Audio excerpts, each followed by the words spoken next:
Hello दोस्तों, आपकी 15वीं कक्षा में स्वागत है। जैसा कि मैंने आपसे बोला था, अर्थव्यवस्था, विश्व भूगोल, संविधान को निचोड़ेंगे अच्छी तरीके से। एक भी क्वेश्चन आपकी गलत नहीं होना चाहिए। आज की कक्षा से अर्थव्यवस्था वाला टॉपिक शुरू करेंगे, क्योंकि इसमें अधिकांश बच्चों के प्रश्न गलत होते हैं। इसमें से हमारे 4 से 6 क्वेश्चन जो आते हैं एग्जाम में, उसमें एक भी गलत नहीं होगा। क्वेश्चन कराने से पहले आपकी बेसिक जानकारी होना आवश्यक है। मैं चाहता हूं कि अर्थव्यवस्था के बारे में आपकी बेसिक जानकारी यानी कि स्तर से लेकर उच्च स्तर होना चाहिए। तो आज की जो क्लास है, वो क्लास में आपको पूरे फैक्ट, तथ्य और आपको समझाया जाएगा। तो आप समझना, क्योंकि अर्थव्यवस्था में यही होता है। इसमें आपकी समझ पूछा जाता है कि आप में समझ कितनी है अर्थव्यवस्था के बारे में। तो आपको मैं समझाऊंगा, उसको समझना है। पहला टॉपिक लेंगे कृषि के बारे में। भारतीय अर्थव्यवस्था में स्पष्ट रूप से उल्लेख है कि भारतीय अर्थव्यवस्था में कृषि का जो योगदान, उसके सहायक क्षेत्रों का योगदान, उनका विकास, वृद्धि, ये इसका बारे में है। तो आपको देखना होगा। कृषि के बारे में बात करें तो जैसा कि मान सकते हैं 1951-52 में जब भारत आजाद हुआ था, तब भारत की जीडीपी में, जीडीपी का मतलब होता है भारत की कुल आय, यानी कि भारत की जीडीपी में, कुल आय में, मान लीजिए भारत की कुल जीडीपी 100 रुपए है, तो 1951-52 में भारत की जीडीपी में 50 से 60 रुपए केवल कृषि से आते थे। किससे आते थे? केवल कृषि से आते थे। लेकिन वर्तमान समय में 2021-22 में जीडीपी में, यानी कि कुल आय में 100 रुपए में से कृषि में केवल 18.8 रुपए, यानी कि केवल 19 रुपए ही आते हैं कृषि में। यानी कि हम ये मान सकते हैं कि भारतीय अर्थव्यवस्था में कृषि का योगदान जीडीपी में कम होता जा रहा है। जैसा कि मान सकते हैं 2020-21 में 20.21% का योगदान था, तो ये घटकर 2021-22 में 18% रह गया। 2022-23 में फिर 17 रह जाएगा, 2024-25 में फिर 16 रह जाएगा। घटता जा रहा है जीडीपी में योगदान। लेकिन बात करें इसकी वृद्धि, तो वृद्धि हम ये नहीं कहेंगे कि भारतीय अर्थव्यवस्था की जो कृषि की वृद्धि है वो कम हो रही। कम का मतलब ये अलग है, यानी कि वृद्धि कितनी हुई, तो 2021-22 के अनुसार भारत की अर्थव्यवस्था में कृषि में 3.9% की वृद्धि हुई। ये आंकड़े आपको ध्यान देना है। एक अनुमान के अनुसार अगर आपके क्वेश्चन आए कि अगर भारतीय अर्थव्यवस्था की जीडीपी में अगर 9% की विकास दर चाहिए, यानी कि जीडीपी में 9% की दर विकास चाहिए, तो कम से कम भारत को 4% की दर से 4% की दर से कृषि में वृद्धि चाहिए। यानी कि कितनी परसेंट?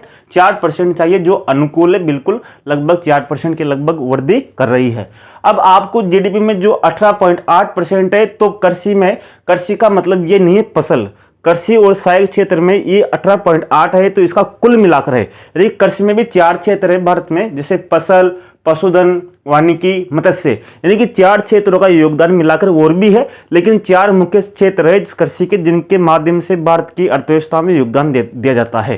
जैसा कि 18.8% में फसल से, यानी कि अगर माने तो भारत की कुल 100 रुपए की आय में से 10 रुपए फसल से आते हैं, 5 रुपए पशुधन से आते हैं, वानिकी से 1.3 रुपए आते हैं, मत्स्य से 1.2 रुपए आते हैं। यानी कि कुल आपको क्रम भी ध्यान रखना है कि कृषि के सहायक क्षेत्रों का योगदान कितना है। तो सर्वाधिक फसल का है, दूसरे स्थान पर पशुधन का है, तीसरे स्थान पर वानिका का है, चौथे स्थान पर मत्स्य का। इस तरह से आपको ध्यान रखना है। आगे बात करें, कृषि 2 क्षेत्र होते हैं, संगठित, असंगठित। संगठित का मतलब होता है जो निश्चित नियमों, कानूनों के अनुसार चलता है, जिसकी एक निश्चित प्रक्रिया होती है, यानी कि जो सरकार के द्वारा संचालित होता है, यानी स्वामित्व उसका होता है, यानी कि सार्वजनिक क्षेत्र होता है, उसको संगठित कहते हैं। और असंगठित का मतलब होता है जिसकी कोई निश्चित प्रक्रिया नहीं होती, कोई कानून नहीं होता, जिसकी कोई सरकारी जवाबदेही नहीं होती, जैसे सेठ, साहूकार हो गए, आपके महाजन हो गए। इसी तरह कृषि भी एक असंगठित क्षेत्र है, जिसमें कोई जवाबदेही नहीं है, यानी कि कोई भी किसान किसी भी मजदूर को लगाएगा तो ये जवाबदेही नहीं है कि उसको 100 रुपए देगा या 500 रुपए देगा, तो वो हर साल तय होता है कि मजदूरी की रेट कितनी है। तो ये भारत का कृषि का सबसे बड़ा असंगठित क्षेत्र है। ठीक है, सबसे बड़ा असंगठित क्षेत्र। जैसे सूती वस्त्र उद्योग भारत में सबसे बड़ा उद्योग है। इसमें अगर बात करें 54.6% भारत की जनसंख्या कार्यशील जनसंख्या, कुल जनसंख्या नहीं, कार्यशील जनसंख्या का मतलब यह है कि 15 से 60 वर्ष के बीच की जो जनसंख्या है भारत की, उसमें से कार्यशील जनसंख्या का लगभग रोजगार, यानी कि जो रोजगार है वो 54.6% लोग इसमें लगे हुए हैं भारत की कुल जनसंख्या में। यानी सर्वाधिक रोजगार किससे मिलता है? कृषि से मिलता है। बात करें कृषि की, कृषि के बारे में एक एक चीज देखनी, ताकि आपके एक भी प्रश्न गलत नहीं होना चाहिए। आगे उत्पादन यानी खाद्यान्न उत्पादन की दृष्टि से देखें तो भारत में कुल खाद्यान्न उत्पादन 308 मिलियन टन, यानी कि 308 मिलियन का टन का मतलब यह है कि 30 करोड़ टन, यानी कि भारत में 30 करोड़ टन खाद्यान्न का उत्पादन होता है, जिसमें सर्वाधिक खाद्यान्न का उत्पादन चावल का होता है। चावल सर्वाधिक उत्पादन पश्चिम बंगाल के द्वारा होता है। चावल के बाद में दूसरा स्थान है गेहूं का, यानी खाद्यान्न में दूसरा स्थान किसका है? गेहूं का। 12 करोड़ टन चावल का, 10 करोड़ टन उत्पादन इसका गेहूं का होता है। अगर एफडीआई की बात करें, विदेशी प्रत्यक्ष निवेश एफडीआई, यानी कि विदेशों के द्वारा कृषि में कितना निवेश किया जा सकता है, तो आपको ध्यान रखना है कि कृषि में 100% निवेश की अनुमति है। सरकार के द्वारा 100% अनुमति दी गई है। इसी तरह अगर कुल निर्यात की बात करें, भारत सरकार जितना निर्यात करती है उनमें से कृषि का कितना योगदान है, जैसे फसल का या फिर आपके पशुधन का, मांस का, वानिकी का, लकड़ी का, मत्स्य का, तो इसमें निर्यात में, कुल निर्यात में 15% योगदान किसका है? कृषि का है। ये चीजें आपको फैक्ट ध्यान रखनी है। इसी तरह प्रति व्यक्ति भूमि उपलब्धता, यानी कि एक व्यक्ति के पास कितनी जमीन है, तो ऑस्ट्रेलिया, अमेरिका की तुलना में भारत में बहुत कम जमीन है, यानी कि न के बराबर है। अगर बात करें तो 0.29 हेक्टेयर, यानी कि लगभग हम मान सकते हैं 2 से 3 बीघा, 2 से 3 बीघा प्रत्येक व्यक्ति के पास है। 0.29 हेक्टेयर प्रत्येक व्यक्ति के पास ये औसत आता है। राजस्थान में सर्वाधिक लगभग है, नागालैंड में भी सर्वाधिक है। इसके बाद में कृषि गणना की बात करें तो कृषि गणना सर्वप्रथम 1970 में की गई और हर प्रति 5 वर्ष में कृषि गणना की जाती है। हर कितने वर्ष में? हर 5 वर्ष में कृषि जनगणना की जाती है। और 2015-16 में जो हुई थी वो 10वीं जनगणना थी और 2020-21 में होगी, अभी हुई नहीं है, लेकिन 2020-21 की जो होगी वो 11वीं जनगणना होगी आपके। अगर कृषि गणना के अनुसार देखें, जनगणना के अनुसार देखें तो सर्वाधिक कृषि जोत देखें तो सर्वाधिक कृषि जोत वाला राज्य उत्तर प्रदेश है। कौन सा राज्य है? उत्तर प्रदेश सर्वाधिक कृषि जोत वाला राज्य है।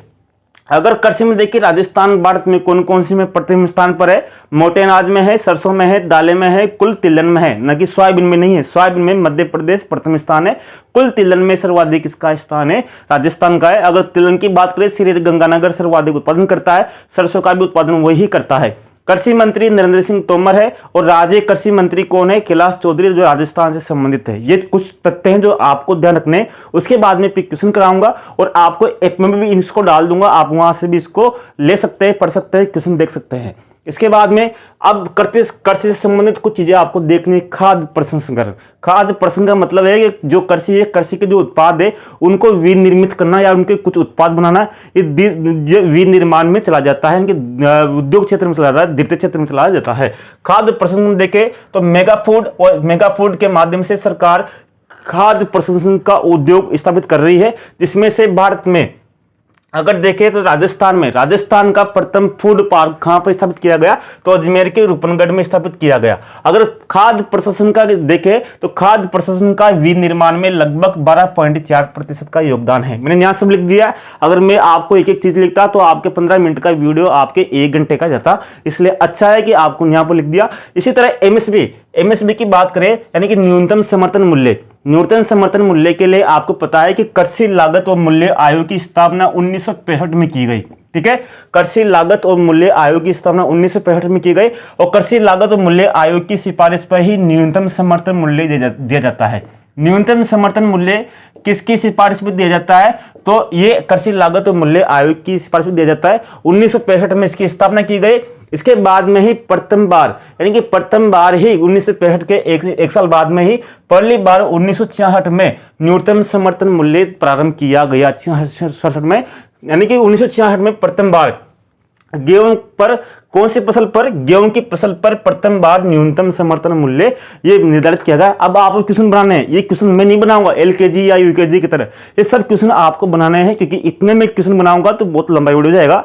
जैसा कि क्वेश्चन बन सकता है कि न्यूनतम समर्थन मूल्य किस फसल पर प्रथम बार जारी किया गया? गेहूं पर। अब मैं तो बताऊंगा आपको कि इस तरह क्वेश्चन बनेगा, ये बनेगा कब, क्या, ये मैं आपको बता रहा हूँ। ये आपको क्वेश्चन बनाने वहां पर कि किस तरह से क्वेश्चन बन सकते हैं, क्योंकि मैं पास्ट रिवीजन करा रहा हूं आपको। अगर मैं एक एक वीडियो को 5-5, 2-2, 3-3 घंटे करूंगा तो बहुत बड़ा हो जाएगा। मेरा उद्देश्य है कि आपकी इस बार जो तैयारी हो अंतिम हो, जोरदार हो, यानी कि फुल 100% के साथ आप एग्जाम दो, आपकी कहीं भी कमजोरी ना रहे।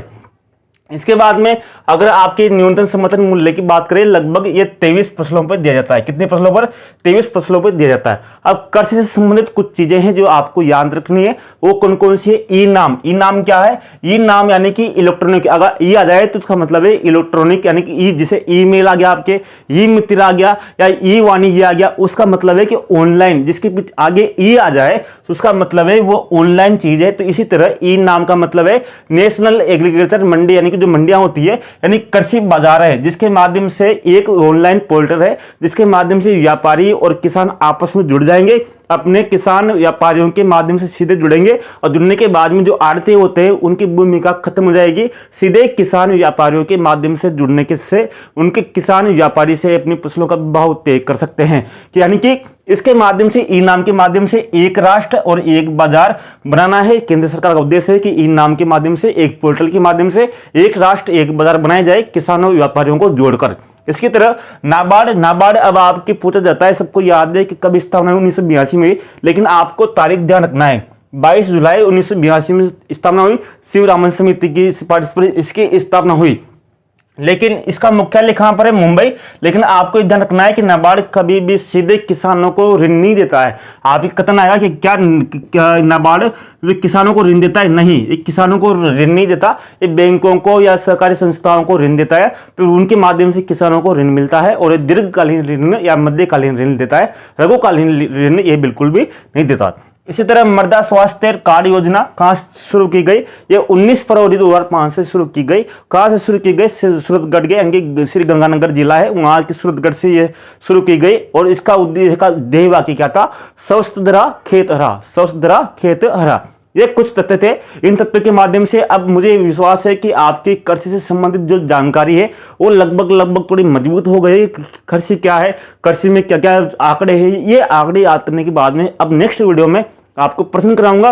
प्रश्न कराने के बाद में मुझे उम्मीद है कि आपके कृषि से संबंधित एक भी क्वेश्चन बाहर नहीं निकलना चाहिए। धन्यवाद, नमस्कार, जय हिंद। और आपने जरूर हमारा जो ऐप पर जो कोर्स है वो जरूर ज्वाइन कर लिया होगा। ज्वाइन नहीं किया है तो अभी ज्वाइन कीजिए, क्योंकि आप जितना लेट होगे उतना ही आपके नुकसान हो सकता है। धन्यवाद।